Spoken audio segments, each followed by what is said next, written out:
my cluttered garage. I'm really glad you're here. A place where we can laugh and talk and days are filled with cheer. The clouds and sun may come and go, but one thing's always clear. Welcome back, my friend. You know I'm really glad you're here. Yeah. Hey, welcome back, my friends. I am really glad you're here on this Monday evening. It is live stream number 176, September 16th, 2024. And this is fun. I hope that you enjoy this, just a percentage of how much I enjoy it, because this was fun getting ready for this tonight. And last week, how fun was that? I just want to say I'm so happy that you were here last week to have the conversation with Jason, Jason and Miranda Chason from Chase on Smoke, and I hope you subscribe to their TikTok channel, their YouTube channel, their Facebook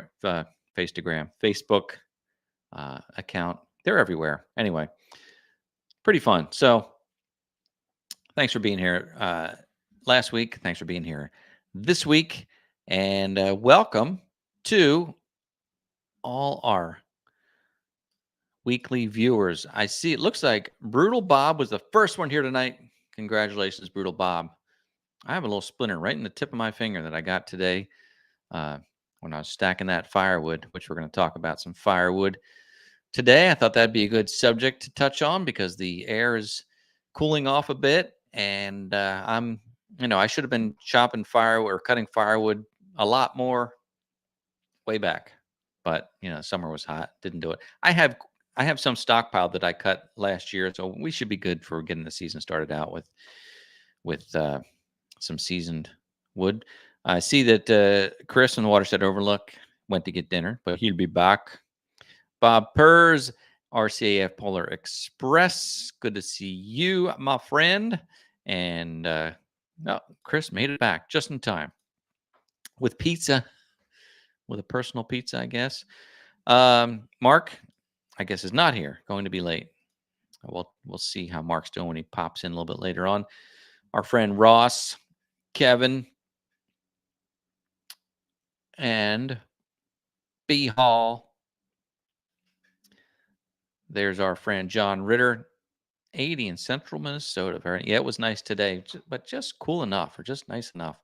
I this morning didn't record this, but I installed gutter guards on the front part of the barn because there are a lot of trees right in that area, and that gutter is just a leaf collector. I cleaned it out last year, and actually I cleaned it out a week or two ago.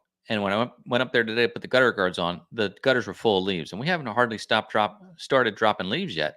So I was glad to get that done. I cleaned the gutters out really well, and I installed these stainless steel mesh gutter guards. I hope they work out pretty well. They're not a smooth surface. I think the smooth surface ones might be better because everything can blow off. Where these, I like that they're extruded aluminum and a nice fine stainless steel mesh screen, but they could catch some debris too. So we'll see how it goes. It's a pretty steep roof, so things should blow off of there. But that was a good project to get done. I'm kind of excited that it's actually going to rain in a couple days, and I get to see, because even though I tried to keep the gutters cleaned out, that barn would be like a waterfall with the rain coming over. It may also be that roof is so big that gutter maybe can't handle the volume of water. If that's the case, then I wasted my time putting the gutter guards on. We're gonna have to upgrade the gutters to the 6-inch instead of the 4-inch or 5-inch, because it's 40 feet of gutter coming down off of tremendous roofage. So anyway, I hope it can handle it. I hope the overflow that I witnessed was just from leaves clogging it. We'll see. David W., good to see you. And Chad from Purple Collar Life, good to see you. And Me Off Grid Adventure. I guess is that Michigan? Yes. I just read it as Me Off Grid Adventures. Kent, hope you're doing well. And Daniel. Richard Klump. I'm reading all the screen names here. So, and John pressure washed his deck. That's a good thing to get done too. Boy, pressure washing is quite addictive. At any time I think I'll just start a little pressure washing here, and it's just addictive, and you just have to keep pressure washing. But yeah, the painting part's not going to be too fun. So, well, anyway, let's see what we have here.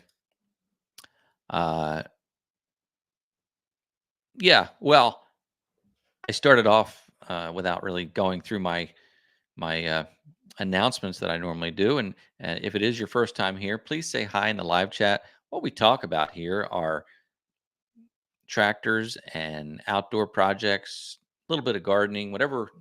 It's a fly. Whatever we're working on. I just kind of talk about what the channel is. But as I often say, this channel, this live stream is really for the rural type of content, life in the country, and I like to consider it to be for people who either live in the country or used to live in the country or long to live in the country. It's a lifestyle that it's something that we all share in common with either we live in the country or we just appreciate life in the country. Doesn't mean it's better than anywhere else. I mean, I think it's better for myself, but you know, it's not doesn't it's whatever works for you, right? Um, so, anyway, please say hi in the live chat so we can welcome you. Let me know how you found the channel. Also, know that you can find the channel on YouTube, Facebook, Instagram, TikTok. Although I keep hearing TikTok might be the clock is ticking on TikTok. It sounds like I don't know what's going to happen there with the government banning them in the states here. I don't know what's going to happen there. Same thing with the DJI drones. A lot of us have DJI drones, and there's a bill that I believe passed banning DJI drones in America because it's a Chinese owned company, and the Chinese government can demand information that these companies collect. And obviously, online companies like DJI, that's collecting flight data and images. And of course, TikTok has all your videos on their platform. So apparently, the way the Chinese government works is they could demand access to that at any point. Doesn't mean it's happened. Doesn't mean they're doing it. But that's the security danger at stake. And it sounds serious to me. I mean, a lot of people make their living on TikTok, and to take that away is going to be hurtful. So it's a tough balance. And same again, DJI makes fantastic equipment. I love their drones, and of course my action cam, my Pocket 3 is a DJI, which I don't know that would be affected or not. It might be. I don't know. I don't know, but for now, we'll stay tuned. I think the equipment you have is going to be fine, but I think the bigger thing is if they ban TikTok, what's going to happen? What will happen to all the teenagers dancing? Where will they? I shouldn't say that because as Jason and Miranda were saying last week, Miranda told Jason, "I don't want you to do TikTok videos. That's just kids dancing." But if you happen to look at TikTok, it's a sampling of everything. I started uploading my videos on TikTok thinking, is there an audience for tractor and outdoor content?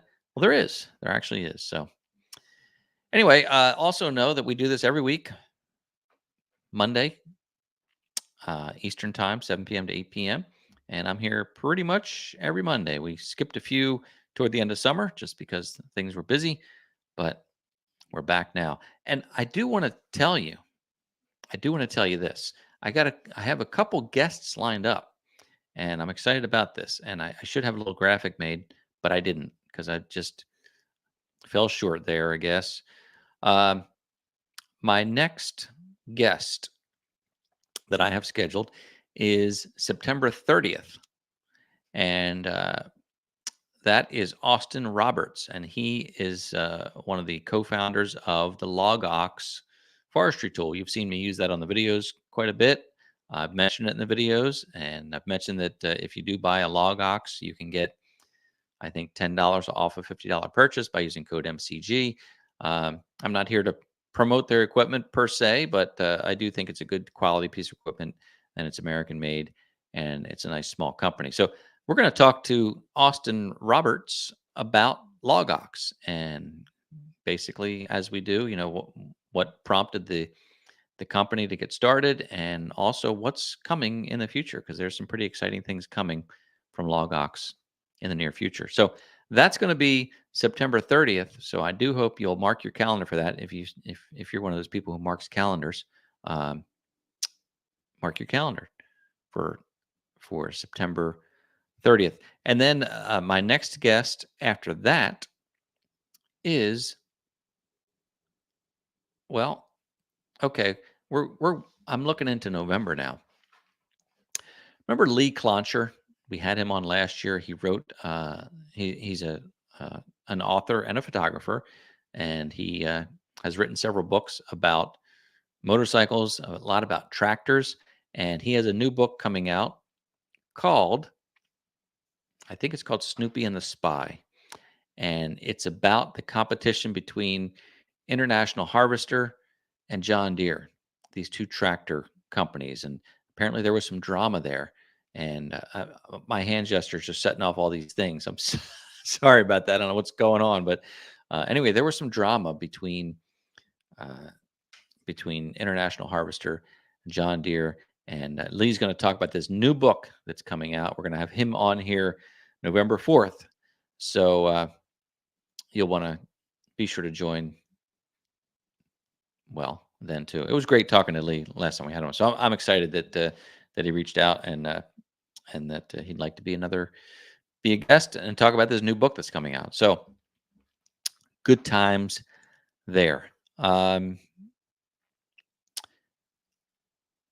So tonight I just wanted to talk about, as the thumbnail said, firewood season. I thought I've been working more about on cutting, splitting, stacking, gathering firewood. So I thought in the live chat, you can kind of tell me what you've been doing to prepare for this upcoming winter.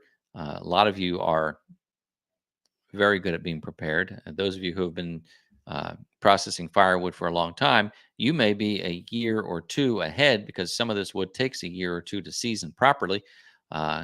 So I'm hoping to get to that point in my life where I can get enough stockpiled. I've done pretty well, and mostly what I've cut here are standing dead or fallen trees. And I cut one last week, as in the my most recent video.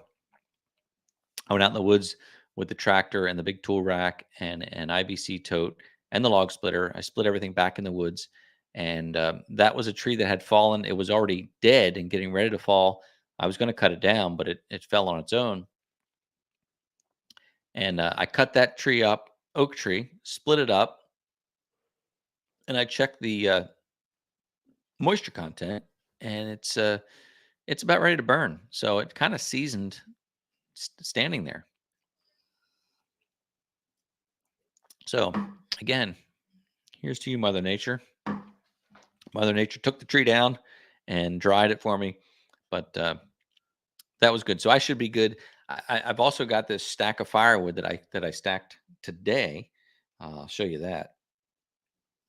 I was doing this earlier. I stacked some wood on the front porch here, and that is what I got from the Bluegrass Festival, which was kind of fun. The campsite next to us, it's a sort of a camp, a compound of campers. They come to this festival every year. They call it a compound, but there's like half a dozen campers and families that all park in a U shape at the festival, and they order a cord of split firewood so they can have campfires, they can cook food, all that. And then I was camping right next to them, and I happened to say, "Look, if you are not going to take that pile of firewood with you, I'll be happy to grab it since I live locally." And they were thrilled to not have to take all that extra firewood, because in years past they said they'd be sticking pieces wherever they could get them just to get them out of there. So scored me a nice load of split and seasoned firewood, and that's what I put on the front porch today. So that was fun. And then I've got three full IBC totes. I've got another one partially full. I was out in the woods today, and there's a couple more trees that have fallen down. I've got one that I forgot about. I could see, I took a walk and I found this tree laying down, and I've already got the notches in it, measured out for 16-inch rounds. And I haven't cut it up yet. So I've probably got 10 or 12 rounds to cut up, which is going to give me another significant amount of firewood. So we're doing really well. The big thing is it going to season in time? If I was cutting fresh trees, the answer would be no. But again, these dead trees, we might be okay, especially if I'm burning the wood that I got from the festival, which is absolutely dry. I checked that, and then I've got a full tote of oak that I split last year, so that's been seasoning and drying all summer long, and so I think we might be good there too. I do want to mention too that if you have a question tonight and you want to comment in the live chat, state your question with the word question followed by your question, and I'll see what I can do with that because I'm just kind of solo here tonight. Obviously, it's just me. But let me take a look at some of these comments now and see if anybody has any questions or comments. But I'm curious. I love learning from you about how you process firewood or how you do things. We love to learn from each other. Uh, so yeah, well, here's a question I'm seeing from Chris. Chris, you always ask these in-depth questions. So thoughtful, so thought-provoking. Let's talk about this. It's a good topic. So thanks, Chris. Chris is mentioning that recently one of my videos popped up in a commercial format. You see these on Facebook a lot of times. Facebook ads. Uh, Logox used my footage to create a small commercial. Um, you'll see me on ads for Mud Mixer. Um, but there are some other companies that just used my footage. Now it is their product. So they're not taking footage and applying it where it doesn't belong, but they used my footage on a product. And we never really had an agreement about that. So that's what Chris is asking about. And it's funny, Chris, you mentioned about the comments because I happened to look at one of the ads and uh, the one of them, they they didn't blur my face. They put a what's it called? An emoji. They put an emoji over my face. So here I am, using this product, and there's an emoji, a smiley emoji over my face. It's kind of funny looking. Um, and then later in the video, you could see my face in it. But what Chris is asking here is, if I agreed to that, and I can tell you, I did not agree to that. Um, and I haven't pressed the issue. I know some other content creators have had similar concerns. We'll take a product from a company, and again, I only take products that I feel are useful to me, useful to the channel, useful to you. I'm not taking. I swear, I get emails about makeup, about floating candles, about uh, things that just wouldn't, obviously, you wouldn't be interested in that, and neither would I. So the products that I do agree to demonstrate on the channel, I get those for free. It's the agreement. Hey, I'll demonstrate your product, and I always ask for full transparency. That if I don't like the product, I'm going to tell people I don't like this, um, and that's usually the agreement. And that's the end of it. Like, yes, we'll send you the product. You use it. Tell people what you think of it, and that's it. So I was surprised too to see myself on one of these ads, but again, I haven't pressed it. It doesn't really bother me. Um, maybe if I was somebody, it would bother me, but I'm nobody, so it doesn't really bother me. Might be exposure for the channel. What Chris was saying about the comments, it was interesting looking at the comments because some people made comments like, "Oh, nothing like stealing footage from MCG," and so that was kind of neat. It's nice to be recognized, I guess. Well, anyway, that was just a little rambling there. I'm looking at some comments now here,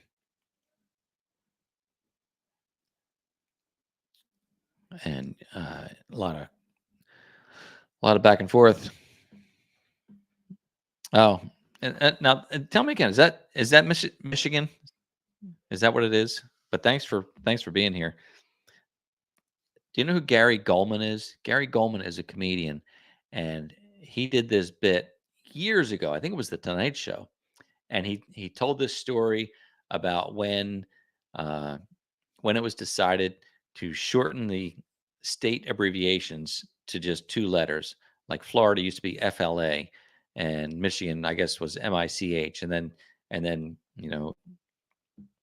whoever decided that each state is only going to have 2 letters now. And he talked about this, and it was hilarious. So if you Google or YouTube Gary Gulman state abbreviations and watch that clip, it's so funny because I'm watching this and I'm thinking, MI, is that Michigan or Mississippi? No, MS is Mississippi, or is that Missouri, or is that MO? Is MO Missouri, or is MO Montana? Like it's I don't know how we know what's what, but anyway, I liked thinking more it was like me off grid adventures. Well, thanks for being here.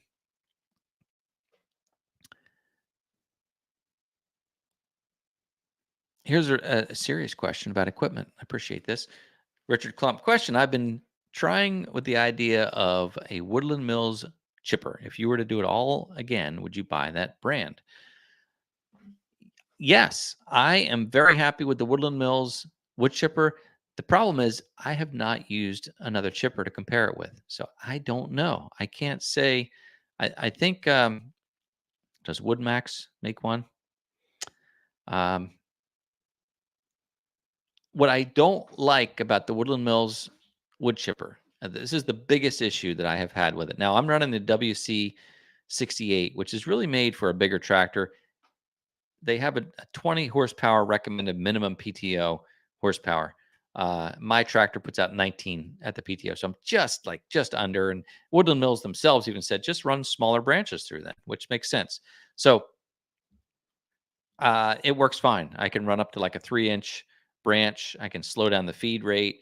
It works really well. The biggest issue I've had with the Woodland Mills wood chipper is the intake wheel, which is just a drum, and it has teeth on it, like one long tooth, every like 2 or 3 inches.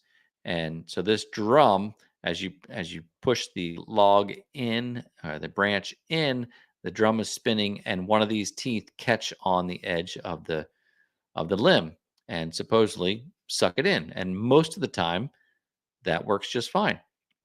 What I find though is on the bigger ones, that tooth has a hard time catching, and it slips and slips and slips and slips. And I'm pushing the branch in, trying to get it to take, and it won't take. Sometimes I have to take the branch back out, cut it on a 45-degree angle so it will take it in a little bit better than that.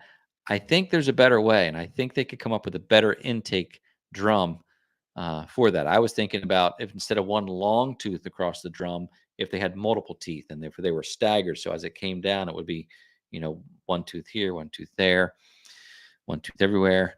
Uh, I think that could be improved because it's got these tight springs that the drum moves up and down. So when the log goes in and gets under the drum raises up because it has to expand like a jaw to open that. I've loosened the springs as far as they'll go, and you also need the spring tension for smaller branches. So that's one of the problems. Is it does sometimes jam up, or it doesn't jam up. It gets stuck trying to intake the log, the branch, the limb. So other than that, I'm very happy with it. Very good quality. Great company to work with. I'm not sponsored by them. They didn't give me anything. I bought that wood chipper on my own. I bought the stump grinder on my own. Uh, but I have had some interactions with the company for tech support, and they were very supportive. Even though I bought my wood chipper used, they still were very interactive in my questions and everything. So very helpful. So it's a great company, and customer service is really important. So I definitely would recommend talking to them. But I can't tell you anything about other chippers. I know that Tim from Tractor Time with Tim got a chipper. I think a Woodmax. If that's not the word, I'm not, or not the company. I'm not sure. But his point for the chipper he chose is that the feed is sort of more horizontal. Mine is not not quite vertical. There are some chippers where you have to really lift the limb up and put it down in the hopper. Mine is slightly angled, so I don't have to pick it up as far. And I know his was almost flat, so you could slide the limb in almost straight, which would be nice because sometimes it's a little bit of a struggle getting that in there. But I think for the size chipper and what I get from it, I'm very happy with it. I would like to try out some other ones or see some other ones working, but I would definitely say don't be hesitant with the Woodland Mills, though. They're definitely a good company with good equipment and great customer service. So, hey, Earl, happy Monday. Happy Monday to you. Uh, I'm looking at comments. I'll have to go back and read some of these, I guess. Luxury Logs, good to see you watching from Facebook. I see the little Facebook logo there. Who's your handyman? Thanks for the reminder to hit that like button. I appreciate that. John, who's awesome? You are. You're awesome, John. Thank you for that. That's very kind. Very kind. Uh, you helped me buy tires for the trailer, which that's the flatbed trailer that I got. I have to get back to that. I made a few videos working on that trailer. I got the new tires on it. I put the new jack on the front. I painted the front. I ordered the lights in, and I have the lighting, the wiring, and the harness. I need to get that done, especially before the weather gets cold, because I don't want to be out there working on that. So I want to get that done. Plus, I want to get it registered legally with plates and all, so I can start using it. So anyway, thank you, John, for that and the trailer. I do have to get out there and get working on that. It's pretty much ready to go, except for just wiring those lights up, and hopefully the brakes still work and everything. I have to rewire the brakes because they got pulled off. They had some baling twine, and that yanked the wires apart. Kim, good to see you.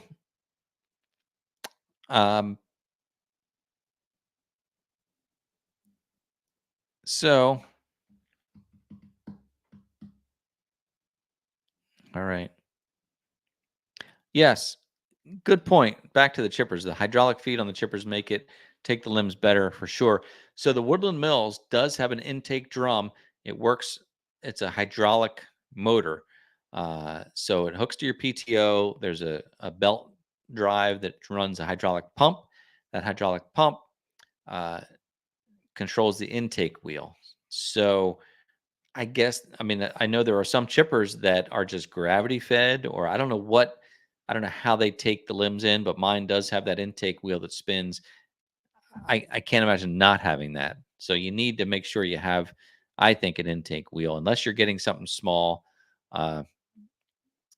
like a really small chipper. Maybe that wouldn't matter so much, but on the ones that are significant like this, it's pretty important. Speaking of that baling twine getting wrapped around the trailer wheels and pulling the wires off, man, I had a rough time yesterday. And again, I didn't record any of that. I was over at the neighbor's place finishing up mowing his field. I had done a video comparing the flail mower to the bush hog rotary mower, and I had to go back and finish that field. I had done part of it and didn't get back to it. So I went back there just to finish up, and I had mowed. I used the flail mower this time because it was the part of the pasture where the animals are, the sheep and our friend Donkey. So it was kind of more patchy. So I thought the flail mower would be better for that, and probably like a 4 or 5 acre field, and I mowed it. Looked beautiful. Essentially, I was done. But then in the wooded area, there's a barn in the woods, and there was some tall grass around the barn. I thought, you know what? Let me just make it look nice. Let me back in there and just kind of clean up some of that tall grass around that old barn. And I was almost done, and I went along the wood line, and all of a sudden the tractor just stalled, just like that. And I thought, well, I don't know what I hit.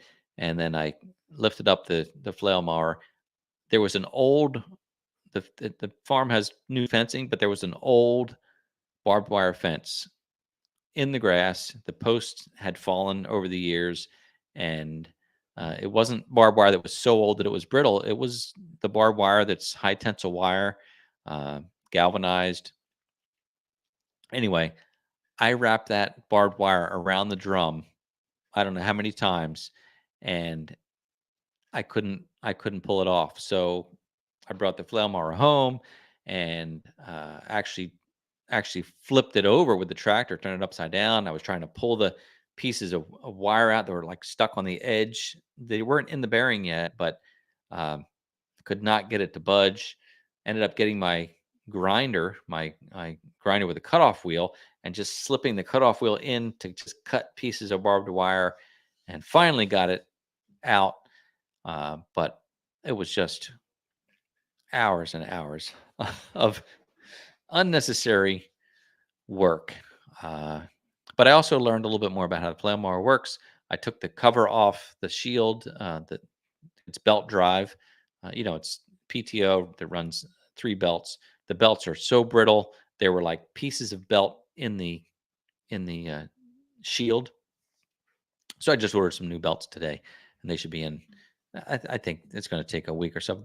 They're all fine. I can still use them, but I thought I'm going to have belts on hand and change these out. So I did that, and I changed the oil on the F-150 yesterday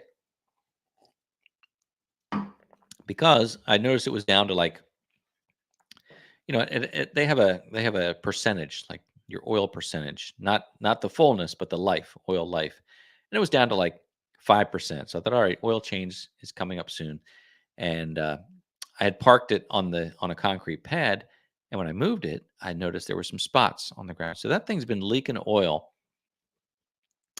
I had ordered a new drain plug because I noticed last time I changed the oil, it was wet. So I thought, let me get a new drain plug.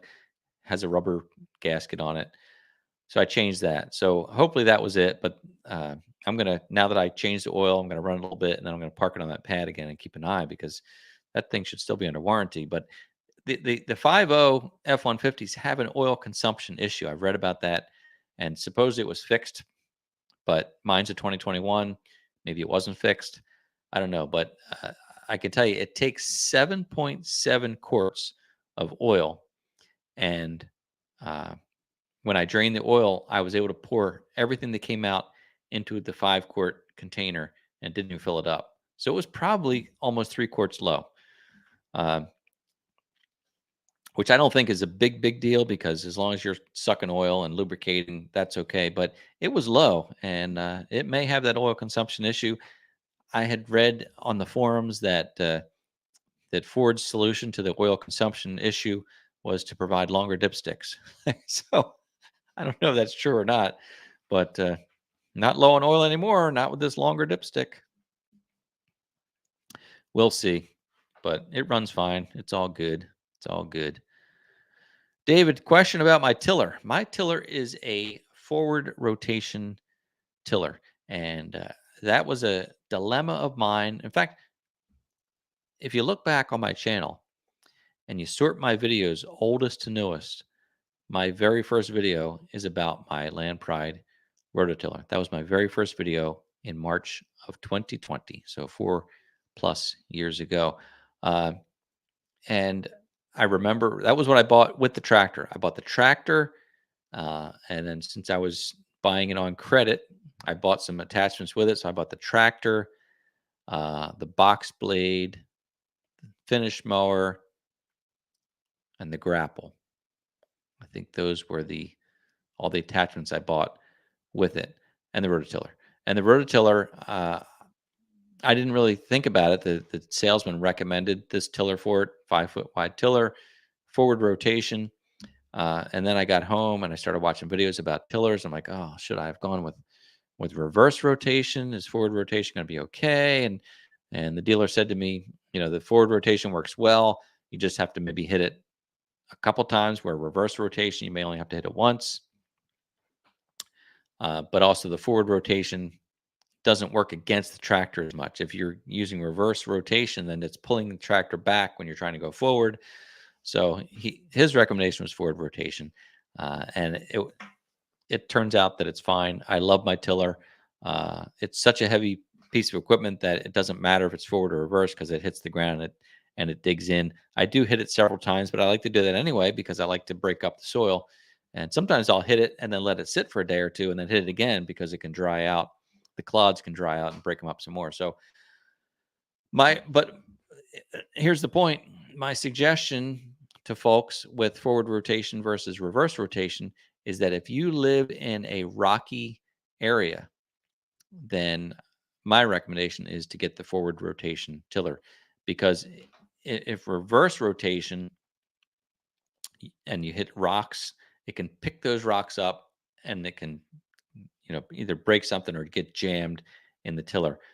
What I find with forward rotation is that when I hit, I don't have many rocks around here, but if I do hit a rock or a root, it tends to bounce over that. It hits it and it just bounces right over it. So for that reason, the forward rotation works pretty well. If you're in an area where you have very loose soil, maybe sandy soil, um, then reverse rotation would probably be good for that. But you can't go wrong. You can't go wrong. So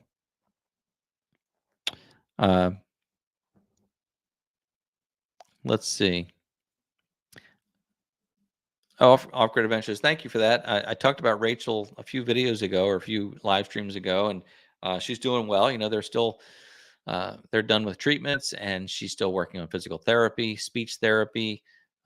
She is homeschooled, and just doing okay. But she obviously was affected by the surgery. It was, for those of you who don't know, that's my niece. She had a brain tumor that was discovered at age 13, pretty significant. They did a major surgery, and she lost her ability to speak.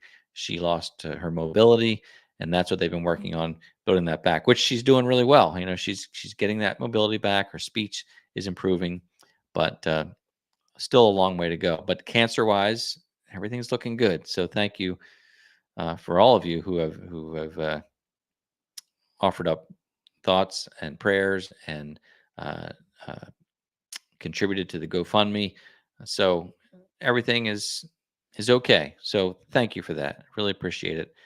And I've asked them to come on here to talk to us, but they're shy. I think it'd be fun if they would, though.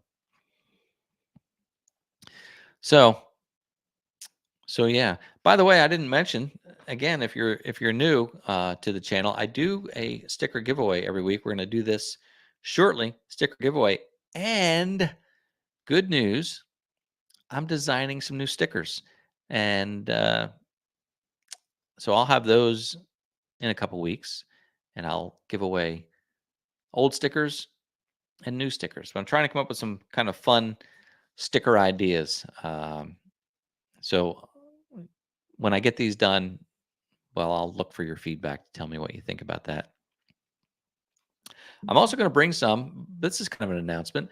I have decided to attend the Equip Expo. People have been asking about it, and I've been wanting to attend for the past several years. And this year, I looked into it and decided I need to make that happen. So I'm going to get out there at some point during the Equip Expo. So if you're going, let me know, and hopefully we'll see each other. That'd be great.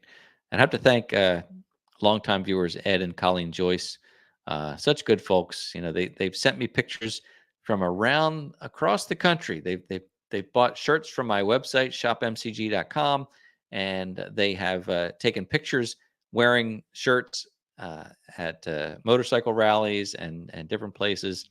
So and Ed and Colleen had reached out saying, "Are you going to the expo?" And at first I was like, "No, I don't think I'm going to go." I was thinking about going to the Farm Machinery Show in February. Then I talked to some other YouTube folks who said, "You really should go to the Equip Expo. It's smaller, it's more intimate, it's less big farm. Uh, you know, it's less catered towards big farming, even though it's for landscapers, but there's a lot of tractor manufacturers there and equipment that we use. So that was suggested to me, and I said, well, by golly, I'm going to do it then. I'm going to go. So I'm going to drive. It's like a 10-hour drive from here, maybe 12. I think it's 12, maybe 13, whatever it is. Doesn't matter. It is in Kentucky at the Expo Center there. So look up Equip Expo, and it's not a very expensive show. I think it's like $60 to attend at this point. You can buy tickets at the door, which I think the price doubles if you buy them at the door, but you can pre-order them now. So Bob is going to the National Farm Machinery, but not the Equip Expo. Yep. It's funny that they're two similar expos, I think, similar shows, not far apart, October and February. But maybe I'll do both at some point. I don't think I'll do the February one this year, but we'll see. We'll see. So, any questions or any projects with the barn before winter? We put that garage door in recently, so right now it's just a matter of cleanup. Probably no other projects. What I do have to do though, I've got running water out there. The radiant floor heat doesn't really work. It's got 4 zones of radiant floor heat. 3 out of the 4 have leaks. So, I pressurized the system last year, and there's 1 zone that held pressure. The other 3 leaked. The boiler doesn't really work.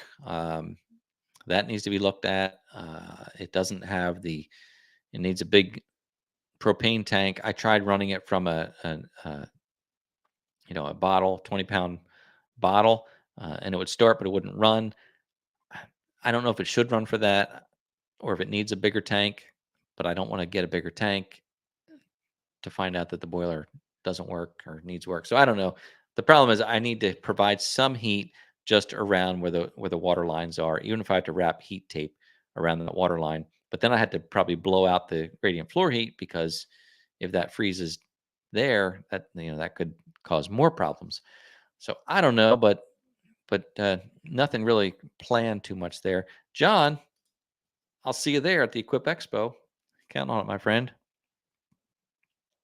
So Brad says I should make a sticker that's a tractor. That's a good idea.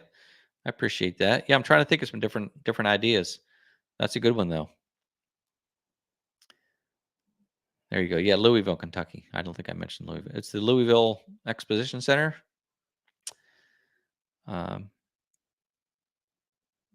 Jeffrey, plan to do a lot of walking. Yeah, these kind of trade shows, they are a lot of walking for sure. I'll get my steps in, I guess. And David, when it was the GIE, I remember hearing about it first from John Ritter, the GIE, which I forget what that even stood for, but it was like gardening and landscaper. I mean, I know that doesn't stand, that's not the acronym, but they changed it from GIE to the Equip Expo. So, and as far as the floor heating, there can be issues, but I think what happened here, and Phil, if you're listening, I'm not going to blame it on you, but I think what happened was the previous owners did not keep the heat going through some cold winters, and that caused the lines to burst. There are a couple like access points, like in the concrete. There's some holes that were for plumbing. There's a drain pipe in there, and I think the radiant floor heat was too close to the edge, because I can see where it's leaking from, so I could chip away the concrete and I think fix it. But I think the issues are minimal if you keep the heat on. So I think radiant floor heat in a barn or shop is a great thing. But if you have cold winters, don't let it freeze. I think that's all you have to worry about there. So, okay. Thank you, GIE, the Green Industry Expo, which still, I think if you listen, if you heard what that is, you might not know what that means. Green Industry Expo would be more like You would think that'd be more like related to solar and green energy. Equip Expo, still really don't know what that is. I don't know why they don't just call it the landscaping expo or something, because that's really what it's geared toward, is landscaping and that type of lawn maintenance, those kind of things. So anyway, nobody asked my opinion when they named it. They should have called me and asked me. So all right, let's do this sticker giveaway, because we're getting toward the end here, and I appreciate you tuning in and watching. I do appreciate it, and it's always fun, even when I'm just here rambling. But I hope you'll tune in when I have those guests coming, because definitely looking forward to talking with Austin and then with Lee. That'll be a lot of fun. For sure. Right.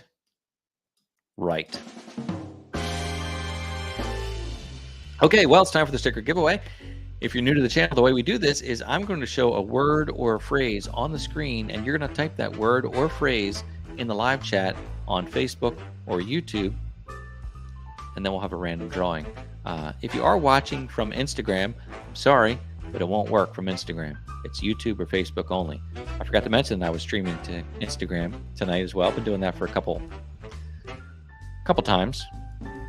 So if you're on Instagram, you have to hop on over to YouTube or Facebook to participate in the sticker giveaway. Oh, so the word, here we go. The word of the phrase. In the live chat, it's for live only, not the replay. In the live chat, type the word #burn, since we're talking about firewood. We didn't talk a whole lot about firewood tonight, but we'll talk about it some more as time goes on. #burn, and that'll be to win the sticker giveaway this evening. If you have already won the sticker and you're not interested in winning, or you want to pass it on, then just don't enter. That's just that simple. But we'll get a number of entries here, and we'll do it. So you can see Daniel did #burn. It can be uppercase or lowercase, maybe a combination of uppercase and lowercase. Doesn't matter. No spaces. Make sure you use the hashtag, though. #no space burn, just like Scott Stevens did there, and just like J.A. See, J.A. Dustin did #B. It works. It'll work either way. And 3 Green Acres Firewood. Well, listen, we were talking about firewood a little bit tonight. We need to talk more about it. So join us in the future, 3 Green Acres Firewood, and look forward to your input on that. So what you're entering for is the sticker giveaway. Nice vinyl. These have held up pretty well, by the way, on some of my outdoor equipment. I've been pretty impressed with these. Done a good job. Vinyl. Color. I think they're removable. Maybe not after a while, but... Okay. Let me just tease this little button here. We're going to hit this when the song ends, which is going to be momentarily.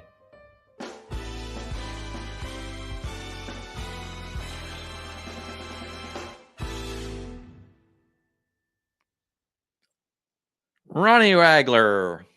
Ronnie, congratulations. You are the sticker giveaway winner for this evening. Congratulations, Ronnie. Hey, Ronnie. Here's what I need you to do, Ronnie, is email me at this email address, contactmcgtv@gmail.com. It's right there on the screen. You can see it right there, contactmcgtv@gmail.com. And Ronnie, send me your name and your mailing address, and I will I'll send you a sticker. That's what we'll do. So congratulations, Ronnie. Okay. If you forgot that, Ronnie, just come back and watch the replay and you'll see that again. There we go. Off with that. Any more comments? A lot of congratulations, Ronnie. I like that name, Ronnie. I've known a few Ronnies in my life. It's kind of a fun name. I've known female Ronnie and male Ronnie. So can't always tell with some names, right? All right. Well, as always, I appreciate you being here. I do hope you'll continue to interact and watch the videos. That means the world to me. And then when you comment in the in the comment section of the videos, that helps me out.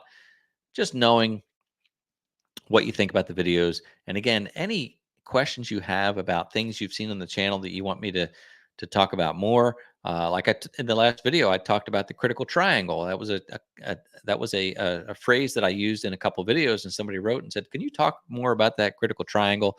And if you're not familiar with that, you can go back and watch the last video. But basically, a critical triangle is you want to set up a work area with taking as few steps as possible. And for me, it was the rounds that I needed to split, the log splitter, and then the tote to throw the firewood in. So that was my 3 points. Pick up the rounds, split them on the splitter, throw them in the tote, and it was all in a triangulation, so that I was able to just take a couple steps here, a couple steps there. So that's the critical triangle, and I talked about that just a little bit in the video. But anyway, again, thanks for watching. I appreciate that. Let me know what else you'd like to see or hear me talk about, because your support is awesome, means the world. And we'll be back here next Monday. What's next Monday, by the way? Next Monday is, 7 days from now. It's the 23rd September. And fall is coming. Like I said, it's a little chilly today or tonight, and got some rain coming. So things are about to change, and that's okay. Ready for the new season. So thanks for being here. Gosh, the hour goes by quickly, but it's a great way to start the week. And you certainly make my week by being here with me. And I hope that you enjoy your time, not only with me, but with your fellow Clutterites in the live chat.